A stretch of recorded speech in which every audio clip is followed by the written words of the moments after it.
do të shojnë fillimin e kësaj gjuhë që në klasë të para, por që në klasë 2, unë besoj që përsëri ekzistojnë të gjithë kapacitetet e mundësitë që studentët tanë të masterit të arrijnë të aftësohen në këtë pikë, sepse ndryshimet janë shumë të vogla në klasë të 3, të parë, të dytë, përderisa ata aftësohen që për të mësuar ata që në klasë 3 nuk është ndryshim i madh. Kam një pyetje për të tre mësueset. Ka prindër të cilët i çojnë fëmijët shumë herët të mësojnë një gjuhë të huaj në kurse private. Dhe kur vi në klasë, kur shpjegohet mësimi, ata janë gjithmonë të gatshëm, të përgjigjen, kanë një lloj janë të çliruar nga ankthi, kanë një lloj vetësigurie dhe kam dëgjuar nga fëmijë që i kanë pyetur të cilët futen në për komplekse. Dhe kjo dhe i frenon nganjëherë që të bëhen përftues të mirë të gjuhës së huaj. Ndodh kjo, e keni vënë re si fenomen? Filloj me Zyrdorinën edhe. Unë është një fenomen që hasem vazhdimisht me këtë pjesë, që kanë nxënës të cilët mundet të thjesht mos kenë qenë në për kurse, po duke qenë se kanë ardhur në një shkollë të re, dikush është vënë rregullisht në kontakt të gjuhës angleze, ka pas gjuhë të parë, dikush tjetër e ka pas gjuhë të dytë, ama kur ka ardhur në gjimnaz, unë jam në princip në një shkollë profesionale, nuk është ndjekur më kriteri, sepse kriteri ka qenë profesione dhe jo gjuha e huaj. Dhe në të njëjtën klasë kemi nxënës që ne i themi me aftësi të ndryshme të folurit. Kemi një nxënës që është shumë i mirë në anglisht dhe kemi një nxënës që njohuritë mund të ketë shumë të pakta. Tash këtu do hy puna e mësuesit që si do ta organizojnë mësimin në mënyrë të tillë që ai nxënësi që di shumë mos të mërzitet, sepse ai do ta humbi pastaj dëshirën për të ndjekur, po dhe ai që di pak të vazhdojë të ndjekë në të njëjtat nivele. Pra, puna vështirësohet. Mësuesi bën diferencën. Kjo është shumë e vërtetë. Të vim pastaj tek dëshira e mësuesit, është një punë që kërkon shumë dëshirë, kërkon shumë dashuri për ta bërë mirë, e lodhshme. E vërtetë, është vërtet. E bukur. Tu do ndryja pak, jam dakord me mësuesin që thot ashtu, sepse mësuesi ne në kohën tonë bënin në dy grupe anglishtin, grupi i përparuar dhe grupi i përpambetur. Tani vazhdohet me i njëjti grup diferencuara, bëhet edhe sot me grupe të jo, mund të bëhet kështu, domethënë në të përparuar, përpambetur ose të mesëm, dhe duhet të bëjnë profesionistë. Unë nuk kam mendimin që ta mësojnë në një shkollë, në një mësues tjetër ose me prindër të tjerë, edhe që po fut në herët në shkollë, gjuhë e huaj, duhet na profesionistë. Sepse aty ai ka bazat, aty mëson, po mësoj gabim, ai gabim do flasin ndërkohë. Pra duhet me profesionistë gjithmonë. Asnjëherë prindi nuk të ndryjë në këtë të shkollës. Derisa e ka lënë shkollën, se le shkollës së punë. Ne do të futim punën fort. Po, çfarë ngarkese kanë mësuesit e anglishtes që nga pedagogët të pedagogjisë është vënd theksi që mësuesit e gjuhës së huaj, po kryesisht të gjuhës angleze, duhet të kenë një pagesë vështirësie një lloj si mësuesit e matematikës, fizikës, ndërkohë që nuk jepet e ne, por gjithsesi është artikuluar për ngarkesën dhe përgjegjësinë shumë të madhe. Juve duke qenë që nga klasa fillore, me çfarë vështirësi përballeni? Thjesht përballemi me vështirësitë që i kanë në ambientin familjar. Për shembull, ka fëmijë që vinë dhe kanë motra ose vëllezër më të rritur që kanë mësuar anglisht dhe ndihmohen në familje, kurse ka të tjerë që e kanë për herë të parë dhe ndjejnë goxha vështirësi në klasë. Domethënë ndjehen të diferencuar nga të tjerët ose nuk arrin ta kapin me arritjet e duhura dhe frenohen gjithsesi. Megjithatë, mësuesi është artist, nuk është i lindur. Të lindur ka vetëm pasionin për punën. Nëse e ka mësimdhënien me pasion, atëherë arrin gjithçka. Di vetë ta diferencoj nxënësin, di vetë ta diferencoj punën, për mos të lënë asnjë më njëherë për të bëjë të gjithë në një nivel. Megjithatë, unë mendoj se është gjë e mirë ku ka fëmijë që vinë të pak të përgatitur, sepse kjo ndikon, fillon një fargare mes fëmijëve dhe i shtyn ata të mësojnë të lexojnë akoma më shumë. Është një gjë e mirë, ka të mira dhe të këqija të vet. Megjithatë, unë për shembull në klasën e 3 sapo vin kam nxënës që direkt do ngendon mësuese, unë di të pyes, unë di të numroj deri në 10. Çfarë ndodh? Atëherë të nesërmen ka fëmijë që vinë, numrojnë deri në 10, pa filluar akoma anglishten. Fillon gara dhe mësojnë nga njëri tjetri. Po, ka dhe anë tjetër medalje, ha? Po. Mia im, në shkollë thot, ua ta din shumë mirë. Po, prandaj, unë kam ndeshur shumë fëmijë. Se ta them, unë ai e thot shumë mirë. edhe sidomos nxënës të shkollave të mesme, mua më kanë thënë që ndjehen jashtëzakonisht keq sepse fëmijët të cilët kanë shkuar gjysh herët në kurse private për të mësuar gjuhën e huaj, ata bëhen zotrues të orës së mësimit dhe i lënë pothuajse të imponojnë një ritëm tjetër. Një ritëm tjetër dhe i lënë të pa angazhuar fëmijët e tjerë. Se janë ata imponues, bën ata drejtues në këtë mënyrë. Atëherë, a gjen nevoja që meqense duke qenë domosdoshmëri njohja në nivel shumë të lartë të gjuhës së huaj dhe tashmë gjenden forma dhe mënyra të tjera. Se për shembull një prind nuk e çon fëmin vetëm kur është puna tek provimet e maturës, nuk e çon që të bëhet i shkëlqyer në letërsi, në matematikë apo në kimi, vetëm në rast të provimesh, por në anglisht ai e çon sepse e quan një prioritet. Atëherë nuk lind nevoja tani që ne ta ngrem të ndryshojnë kurije për të përgatitur për nivel më të lartë dhe të ndryshojnë dhe programet? Kjo është pyetja për të gjithë, kërkoj mendimin. Standardet e arritjes që Ministria me kohë, me vite ka vendosur nuk janë larg atyre çka nxënësit janë. Pra, standardet e arritjes për klasët e 3-ta, 4-ta, 5-ta e kështu me radhë deri në maturë janë të mirë përcaktuara dhe librat, tekstet edhe me altertekstin, po edhe nëse shkojmë drejt monotekstit, kjo është çështje krejt tjetër, po prap ato standarde janë dhe janë, le ta themi pak a shumë, afër kuadrit europian të standardit të gjuhëve të huaja për sipas grup moshave. Tani, kemi edhe këtë që folëm që një nxënës din më tepër se sa kërkohet nga standardi dhe një tjetër më pak. Këto disnivele janë në të gjitha lëndët, nuk janë vetëm tek gjuha e huaj. Po, gjuha e huaj bën pak më kompleksiv.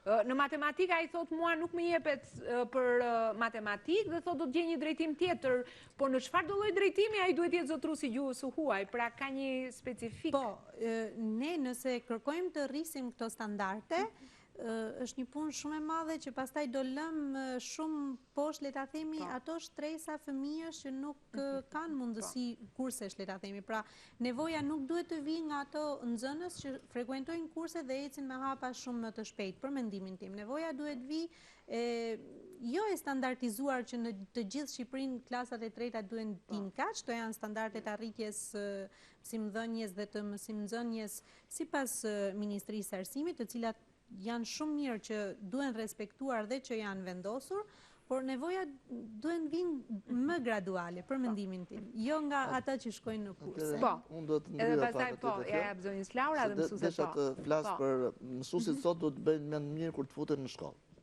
Qoftë mësuesit e anglishtës edhe mësuesit e informatikës e tjerë, se vinë nxënës shumë të përgatitur. Atëherë mësuesit do të jetë i gatshëm aty ta përballojë këtë situatë. Dhe të vë nxënësin në garë, të vë nxënësin e mirë të punojë me nxënësin e dobët, të flasin, sepse gjuha anglisht e ka të folur, të shkruar, të dëgjuar, të gjitha. Atëherë duke i vënë këto, në këto puna, mos e lërë të ecin më përpara shumë se shokët, pa të njëri që ka t'ja transmetoj shokëve ditë, edhe mësuesit dita ta menaxhojnë klasën. Kjo do jetë kryesore, po, për mendimin. Atëherë i takon dhe shkollës marrë masat e duhura, duke krijuar laboratoret posaçme për gjuhën e huaj, nëse do të japim gjithë kësaj rëndësie. Tak, laboratorët me shumë të drejtë është shumë i rëndësishëm sepse ka të bëjë teknologjike kanë ecur shumë përpara.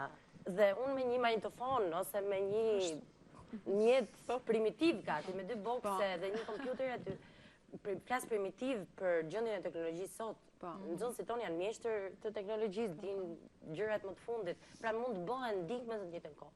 Aq më tepër që teknologjia gjuhën e përdorimit e ka anglisht.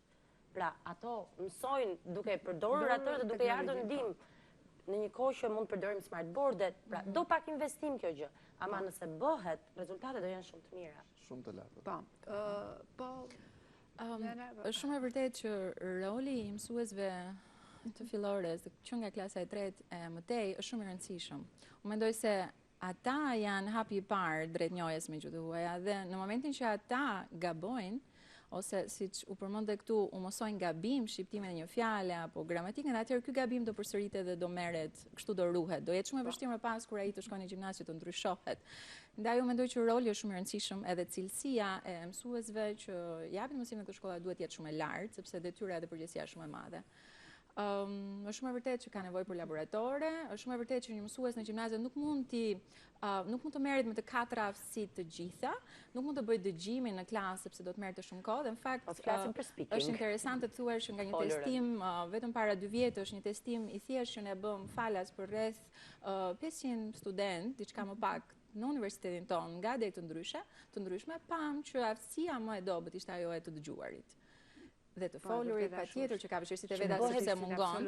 Por të dëgjuarit kryesore në përveçimin e një gjuhe, në qoftë se çalon dëgjimi, është ai që testohet më pak, është ai që shikohet më pak, jepet shumë rëndësi leximit dhe shqiptarët janë shumë të aftë në fakt lexojnë gjuhët e huaja, pavarësisht se nuk e kuptojnë tekstin, arrin ta lexojnë anglisht, por të dëgjuarit dhe të folurit është nga aftësitë mangëta, kështu që një shtim i normës javore do të çonte besoj në rikuperimin e kësaj gjëje, pavarësisht se ulja e numrit të nxënësve në klasë do ishte zgjidhje shumë e mirë. Ju keni prekur një element të rëndësishëm të dëgjuarit në universitete të ndryshme europiane, por edhe në Amerikë kanë orë të veçanta që t'i mësojnë nxënësit se si të jenë dëgjues të mirë, sepse arrin të jenë më pas komunikues të mirë, dhe ne nuk e bëjmë këtë gjë. Dhe nga studimet e tregut të punës rezultojnë që gati 70% e të punësuarve janë dëgjues jo të mirë dhe komunikues jo të mirë.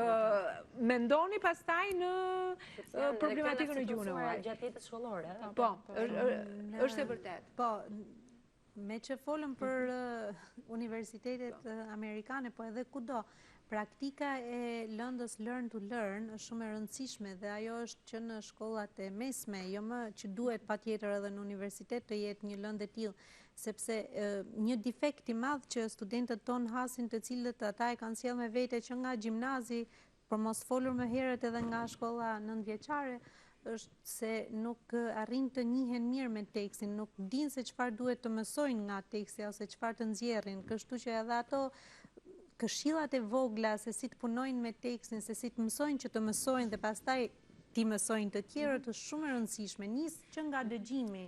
E vërtet. Sepse mësuesi e ka këtë. Nisur nga kjo që u tha, unë do doja të lëshoj një mesazh për studentët, për maturantët të cilët mendojnë të studiojnë në një gjuhë të huaj, cila do qoftë ajo. Mendoj se duhen informuar që në universitet nuk fillohet nga alfabeti. Mendoj që është e rëndësishme të kuptojnë që në universitet duhet vinë me aftësinë gjuhësore, duhet të dinë gjuhën e huaj, të komunikojnë, të lexojnë dhe të flasin, të shkruajnë. Dhe kur flasin për cilësinë universitet, të çfarë do lloj dege, jo në degën e gjuhës huaj, ata do të ndeshen patjetër me literatura në gjuhë huaj, nuk kam vetëm thjesht tekste në gjuhë. Kështu që duhet parë kjo. Dhe i dyti mesazh që doja t'i lëshoja është prindërve. Shoh shumë prindër që vinë me idenë që a mund t'ja mësosh fëmijës tim anglisht për 2 muaj? Nuk është e mundur. Po flasim për një gjuhë të huaj. Gjuha shqipe, e kemi diskutuar shumë shpesh, besoj që përsëri fëmijët tanë kanë probleme në përdorimin e gjuhës shqipe. Flasim për një gjuhë krejt tjetër, kërkon kohën e vet. Ndaj përsëri sa më herët filloja aq më mirë është. Prandaj duhet punuar me këtë gjuhë sa më herët, dhe aq më mirë është. Dhe unë i them gjithmonë studentëve të mi që duhet jetoni me këtë gjuhë. Duhet që mediat sociale që ju përdorni çdo sekond duhet të jenë në gjuhë të huaj. Çdo tjetrit po, celularët tuaj duhet të jenë në gjuhë të huaj dhe jo në shqip. Çdo gjë që duhet t'ju rrethoj duhet të jetë në gjuhë të huaj. Duhet mendosh, duhet jetosh në atë gjuhë në mënyrë që të arrish ta përfeksionosh. Kështu që është një proces shumë i gjatë që kërkon shumë vite dhe duhet të jetë cilësor. Unë do desha ndonjë fjali sepse kemi ardhur drejt fundit, se desha t'i thrisja ata të mirët që i kam dhe të bukurit këtu, sepse po vim hiku ora pa e kuptuar emisionit, ndoshta do desha ndonjë edhe mesazh nga ju mësuesit që jeni drejt për drejt me fjali që kur e kam lexuar më ka bërë shumë përshtypje. Një gjuhësia është e kurueshme. Pra, ka ilaç për këtë dhe mund të shërohet. Të shpresojmë ne për këto mesazhe kemi nevojë që t'ja përcjellim njerëzve, me dëshirë të mirë arrihet gjithçka. Po, është e vërtet. Argëtimi i fëmijëve është çelësi gjithçka e për të ecur. Nëse i jep një gjuhë duke e argëtuar, ai do mësoj, do ta dojë gjithë jetën atë gjuhë. Në momentin që ja bën gogol, do frenohet gjithsesi. Kjo është vërtet shumë e bukur. Unë jo vetëm gjithëve që dua t'ju falenderoj që jeni pjesë e studios, por në veçanti që keni ardhur nga qyteti i Beratit, ne bashkëpunojmë me universitetet, edhe me Universitetin e Elbasanit, po ka qenë momenti veçantë që duhet merrim departamentin e gjuhëve të huaja, por mua më vjen mirë që ju kam edhe nga qyteti Beratit, sepse auditori arsimi është i të gjithëve. Dhe duam që të kemi mendime të përfshira nga të gjitha shkollat, sa më tepër që të jetë e mundur. Unë do të thosha të përkursojmë iniciatori i ditës së sotme, sepse gjuhët e huaja do të nevojiten gjatë gjithë jetës. Po, kjo është e vërtet. Profesoresha do thonë ndonjë ashtu, apo e kanë thënë mendimin të dëgjojmë këto profesorët e vegjël, pa majdeni këtu të gjithë dhe kush do të ma bëj pak përshëndetjen që do më bënin përshëndetje. Ua, nuk keni ndonjë dhuratë për mua aty pas ka molla aty, mos janë të gjitha mollat e elmuara? Nuk janë të elmuara ato këtu. Tani, cila do të jetë që do të më bëj një përshëndetje të bukur? Po, atëre, Adela të dëgjojmë pak, po. Dela? Dela! Është anglisht. Anglisht. Hajde Dela, tani, më thuaj pak. Një falenderim i veçantë shkon për drejtuesin e shkollës, zotin Resmi Metaj. Një duar trokitje për profesorin, po. Realizuesen, mësuesen e anglishtes, Rezarta Qerimi. Mësuesen që në ndihmoi me skenografin, Eneida Prifti. Enkeleda Prifti. Enkeleda. Është zysha që na ka ndihmuar në realizimin e skenografisë. Tek salla ku bëm aktimin. Kryetaren e bordit, Silvana Hyka. Po të gjitha të bukurit këtu, të gjitha aktorët, një duar trokitje për të gjitha aktorët. Për Bardhën, Princin, edhe Xhuxhët apo jo? Ma thonin çik urimin anglisht tani që ta mësoj dhe unë, se nuk e di. Si e thoni ju faleminderit për të gjitha? Thank you. Thank you edhe juve, faleminderit. Ishte vërtet kënaqësi, kam dhe një surprizë, më duket që më vjen gjithmonë ma bën Universiteti Aleksandër Mojsiu, apo jo se Aleksandër për Aleksandër dhe zhngatrova dy mbiemra. Shumë faleminderit. Ishte vërtet kënaqësi dhe një emocion shumë e veçantë që u pata në studio.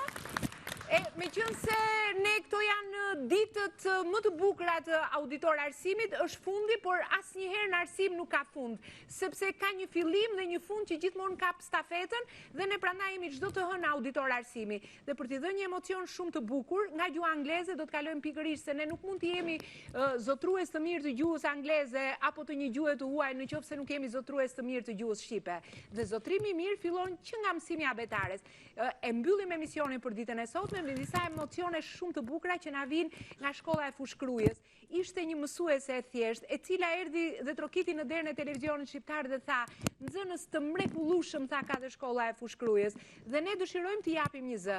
Dhe sot në auditor arsimi, zërin e bukur të gjithçka e çfarë kemi realizuar, me një falënderim të gjithëve, të ndjekim dhe emocionet e festës së abetarit dhe miru ta kopshim të hënën e ardhshme sërish në auditor arsimi. Faleminderit. Shumë faleminderit regjim për të gjithë surprizën.